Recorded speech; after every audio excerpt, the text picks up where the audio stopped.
key question for real, because it's like kind of round up the whole high school situation. Yeah. You come back to Baltimore from New York. Yeah. Baltimore is one of the most dangerous cities in the world, let alone this country. You know what I'm saying? And you endured that from 9 years old, going straight through your 12th grade year. Yeah. And not once did I hear you talk about any traumatic experiences off of the floor. Mm-hmm. You know what I'm saying? Mm-hmm. But I know that you know of those things, and I know that you have been surrounded by people that have been in enticed situations where they've been having to make street decisions and stuff like that. Tell me what kept you away from being in the street and all that, because I'm telling you, I know you when you played basketball and you at a high level, you touch every base. Cause you touch political bases, you touch street bases, you touch the people, you touch the suits, you touch everybody. And it's something that's around. So tell me what it was that kept you away from even, you know what I mean, even getting involved. Just like we know with all of the glamorizing names we have talked about, the Tavon Austins, the Sean Mosley, these guys, I'm sure there's a plethora of other guys you've played with that we know fall off to the other side, and it's, it's in and out kind of. Yeah, for sure. So, definitely in Baltimore City, because certain places might be different, but and just speaking in Baltimore in general, just knowing what we know about Baltimore City, because it's right there, it's in your face. Yeah, I give all that credit to my mom and to how focused I was and how bad I wanted that shit. That's what I was going to say. It's different. It's different when you go to St. Francis, but you hoop there. They don't. It's a little different, but a lot of people not knowing St. Francis, where St. Francis is located at. You get what I'm saying? That shit right. It's right. It's in your face. That shit right there. It's right in your face. It's in your face. It's in your face. So we had it at the right around the corner. It's it's the front. A lot of kids came through the backside of St. Francis, which is right in front of the bookings or whatever. So we used to go to this little carry out spot, shit like that. Get breakfast sandwiches right before going to class or whatever the case may be. We go into class, we see the inmates just sleeping on the street and shit. It's different because they don't fuck with you guys.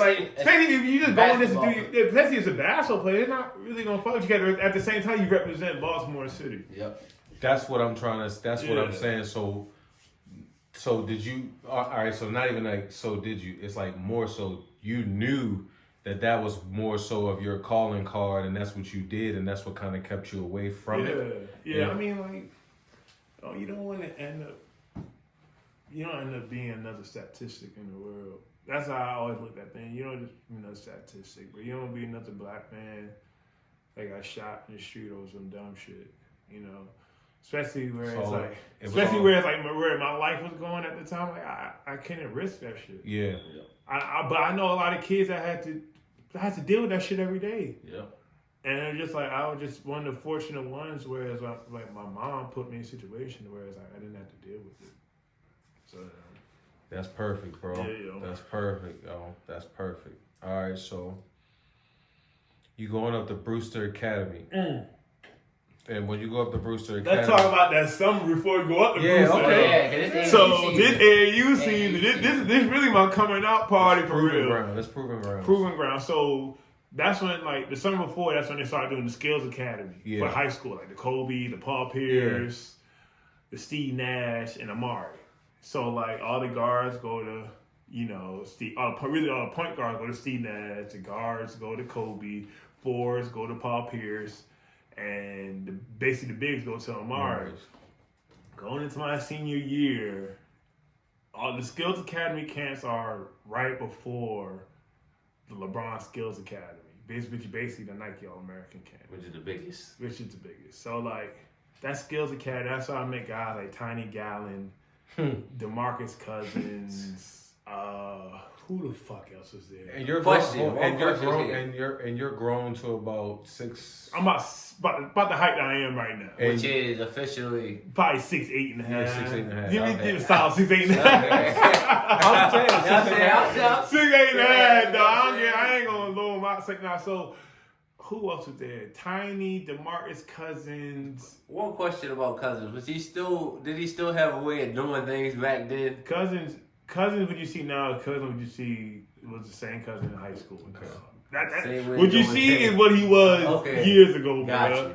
So, who else? It basically a lot of other good bigs out in that class. So, just to be able to compete with them. And just to finish, this is the top 40 big men in all the country at high school. So, like, right before we stepped on the court, they had the college guys on there. That was the first time I ever seen Blake Griffin. Okay. Blake Griffin, DeJuan Blair, and, like, a lot of good... a lot of top bigs at the time was at that camp. DeJuan was, like, one of the top bigs in the country at the time. Yeah. So, like, all the bigs I was, like... All the top bigs in college at the time was at that camp. So they did the college players first, and they always had the NBA scouts there. NBA scouts never left. So like even when they stepped off the court, they'll still stay there, and they'll let us come on. They'll watch basically the top 40 high school players, top 40 big men in the country. And that was probably like one of the best experiences I ever had because like I ended up growing bonds with like some of the top players in the country at the time. The DeMarcus Cousins, the Tiny Gallons, and Xavier Henrys, the Durant Scotts, Jordan Hamilton, Lamont Jones, like Daniel Orton, just like all the guys. And these guys are going to big name schools. These guys like, you talk about. I heard some Dukes in there. I heard some whole other things. So like, that's when you playing against guys like Mason Plumlee and like that 09. So the crazy thing is, so at the Mari camp, I finished top 10 in the big men. And then out of all the high school big men going in senior, I finished top 10. Okay. Out of 40, finished top 10. So going into the LeBron camp, our first game, we played against John Wall. Didn't nobody know who John Wall was at the time. So this nigga only stayed for 3 days and ran this shit for 3 days, dog. The first game, we never seen no shit like this, bro. I never seen no shit like this. Just like his quickness, his athleticism, he finished at the rim, and like when he really solidified himself, he crossed our point guard up, went down the lane. Y'all know John is right, but he like to finish the left ball. He went with the left. He legit had that shit like the ball. He had that shit full extended, head at the rim, flushed it. And we just like, yo, who the fuck is this kid here? Hey, no, he didn't play the Nike circuit. Yeah. John only played on the Adidas and Reebok circuit. He stayed for 3 days, left with the Philly and played the ABC, the Reebok. It was Reebok U at the time. He left to go play at Reebok U. Yeah, and that's when John Wall became number one player in the country. Jeez. Goodness. Hold on. So that's the second player that you said that happened like that. Like you said somebody before that you knew that blossomed into somebody that we know now. I can't remember before. Kemba Walker. Yeah, Kemba Walker. So that's the second time you've seen this. Yeah. Wow. Second time, bro.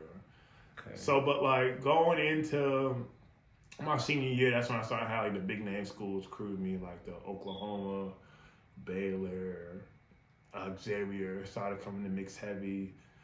Florida, Syracuse, and actually before I went to Amari, I went to the A&M camp, Texas A&M camp with Najee. So we went there. There was an elite camp, and that's when I first seen Chris Middleton, dog. Ooh, okay.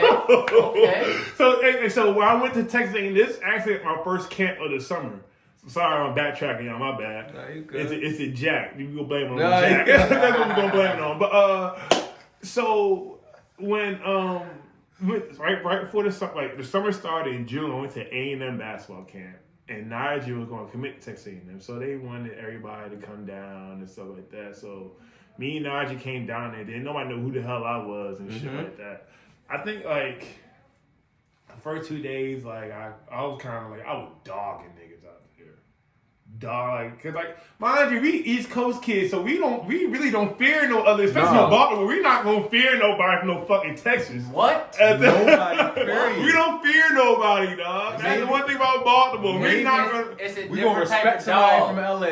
We gonna respect somebody from there. But like, as far as fearing anybody, As far as No, fearing no anybody, fear. like we don't give a fuck who you are, bro. Mm-hmm. At that time, Najee was better than Chris Middleton. Najee was fucking. He was Chris killing. Middleton. He was killing Chris Middleton, dog. he was killing. Mind you, Chris Middleton was only a 3-star recruit at the time. So me and Najee were both like 4 going on 5. So at that camp, we were just running. Me and Najee on a different team, but we were running through shit. Mm-hmm. Running through shit. Everybody, I don't know this one kid so bad. Remember his name? No, it was this little white kid. But they liked this white kid though. They all liked him. They was like, They was hyping him they were up. hyping him up to be like, somebody good or whatever. Mm-hmm. I don't know this white kid so bad, bro. Mm-hmm. Everybody was like, yo, who the fuck is that? Like, from the college player to the staff, everybody was like, yo, who is this kid? Mm-hmm. I'm laughing at this shit. I'm talking, this shit's easy, bro. Yeah. like, we're from Baltimore. Like I said, Yeah. we don't fucking fear nobody when it comes to AAU circuit. Like, we don't give a shit. Right. So when we went out, me and not even Texas A&M, we were the best 2 players, hands down. And couldn't nobody fuck with us at that time. So the last day of camp, I was like, nah, I'm gonna chill. I ain't gonna do much. I'm just gonna chill out. I think Najee at the time was going to hang because he about to commit there, so he was hanging out with the college players. I was chilling. Like they had to set up in the dorm room that during the summer. Yeah, that's how it was set So up. like, You it go in the dorm. wasn't nobody there, Yeah, but yeah. we was still set. Yeah. Like we didn't get fucked. Right. We in the dorm room chilling. Not even knowing. Not even knowing like what the fuck was really going on. Yeah. So I really didn't give a shit. I was like, so the last day, it was like, I told Bob, like, yeah, I don't feel like playing. You don't feel like playing. I feel like playing. You just got to that point. You just Because I was about to go tell Mari right after that. Yeah. Okay. So there was really no point. I was just like, man, I don't feel like playing no more. I'm good. Mm-hmm. Then the Bub was like, all right, okay, just go shoot around or whatever. Then you can play with the college guys later on. Play with the college guys, fucking them up too. So the coach came over. yes, sir. He's coaching Maryland now. I forgot his name. Turgeon came over to Bub and was like, how can we get this done? Oh, straight off the rip. Straight up. He was at A&M. He had Texas A&M at the time. Oh, okay. So he was like, he came up to me and was like, how can we get this done? And he already had Najee? Because He already Najee had committed, Najee. right? Yeah, Najee was down there committed already. He ain't made it official, but he was down there committed. That's where he was going. I knew That's where he was that was going, like that's where he was going from the break. From I the remember. jump. Yeah. He said something about Texas A&M. He just loved the show. Yeah. I'm like, well, you that fucking. Y'all never been to College Station. Ain't shit out there. Nah, I ain't Ain't never nothing been. out I've there. never been out in Texas. Like that's the only state I ain't Ain't never really shit been out in. there. Yeah, But It wasn't Baltimore. It was maybe something different. Mm-hmm. So Turgeon came over to Bub. Like, yo, how can we get this done? Yeah. So like, after that day, I had an offer from Texas A&M. Yeah. Denied it. I kept it there. I didn't deny it. I just kept it there. Then going to the Amari, had a good Amari, and going to LeBron, I had a good LeBron camp. Then that's in Oklahoma. Question: was What's LeBron up? at the camp? Yeah, LeBron's always at the camp. Yeah. Okay, so LeBron, I have a picture and an autograph of we LeBron. can't just skip Were over you in the these. big? So you were in DeMarcus. You say you was with DeMarcus. 09, So that infamous picture with DeMarcus. What? Are you in? You're in Lance class? No. I'm in Lance camp, but Lance wasn't at that camp. You wasn't at that one. That was Okay. the year before. Okay. That was Yeah. the first official Yeah. Okay. LeBron Skills Academy. That's And the then you infamous went the picture of next all the year. pros. Yeah. So after that, I was But the next year. I remember. Yeah, because I remember, which was 07-08, which was his first year, correct? Yeah. I wanted to get. I you know me. I thought I was that. They should have had me in there. That's all I thought about. You feel me?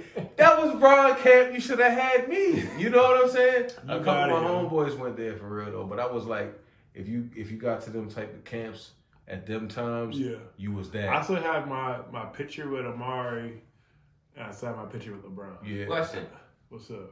half of them pictures is half DMV. If you're going back and think about it, Yeah. a lot of the times, Most of them, yeah. Majority of them times is majority East Coast kids. yeah, Yeah. definitely. All them East Coast kids. But after that summer, that's when the Brewster Academy. That's when I met guys like Thomas Robinson and like a lot. We had a lot of fucking. You know I played with Thomas, right? Where at? When he was at Riverdale. Really? So Shout out T-Rob. Big shout out to T-Rob. Listen. 07, 08, going into that summer, my senior year, 07, 08, I was supposed to go to Riverdale. Yeah. My first time walking in the gym, and I come from like, I went to Chesapeake. You know what I'm saying? Yeah. Population 92% white. Yeah. Come from around the way. It's a couple nice niggas around the way. When I walked in the gym, I seen Thomas Robinson, yo. I've never seen nothing like that in my life at this point. You feel me? Yeah. He banging everything. Everybody in there is banging everything. Most athletic guy that I've probably seen behind Blake Griffin. It was crazy. T-Rob was the man. It was crazy. So let me tell you the Brewster stories. Yeah, no, you go yeah, ahead. I just wanted to let you know I had came across him before he went there. Because 07, 08 summer when he played with T-Rob, it was Riverdale or Longreach. It was the two debates. So he was playing with Riverdale with Thomas Robinson, but he ended up going to Longreach in the end of it. But that's how they kind of. Because I didn't take the entrance exam to Riverdale. Oh shit! They didn't tell me the date till afterwards. All right, so shout out to Coach Lou, but I don't know what happened with that. So after that, going to that fall, I decided I had two schools between Bridgeton and Brewster Academy. Where's Bridgeton? Bridgeton is also in New Hampshire. Oh, and around that area. Yeah. It's called the NEPSAT. NEPSAT League is like Maine, Massachusetts, New Hampshire, Rhode Island, Vermont. Yeah, it sounds like some Connecticut something up there. All them schools right there. Okay. So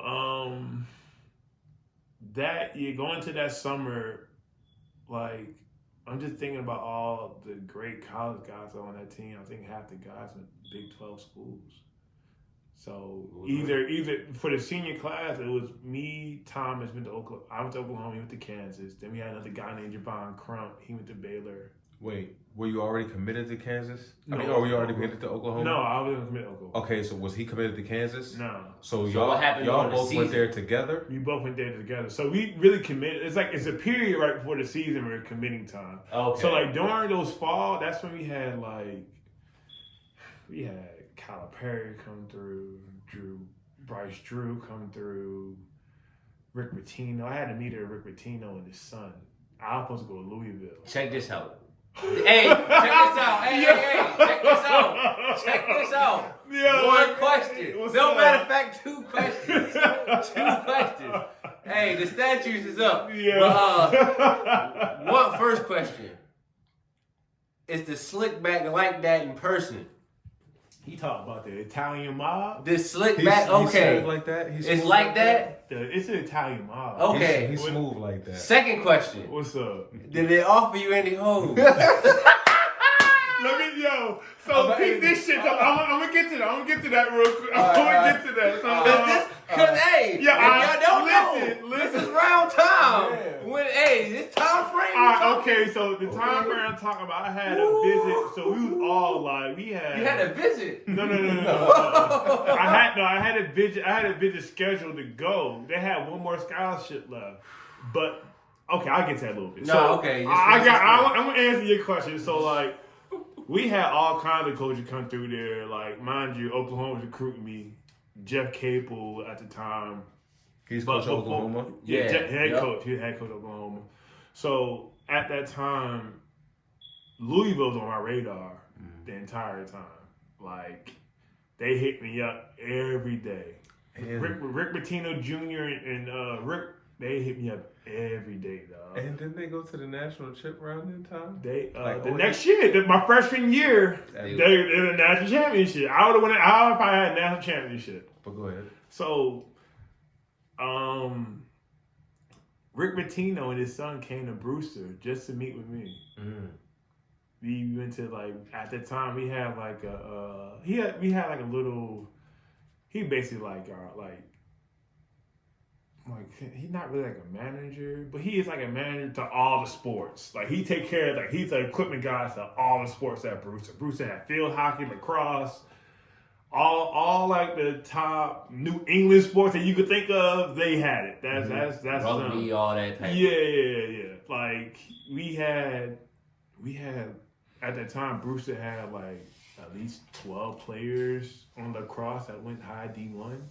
So like we were just all over the place when it came to sports. So when Rick came, he was the Italian guy. He was like, he asked me, "Yo, is Rick really coming to Brewster?" I was like, "Yeah, Rick Pitino's really coming to visit. You know, you can go from there." Bro, he made like his own little Italian soup just for me, Rick Pitino, and his son.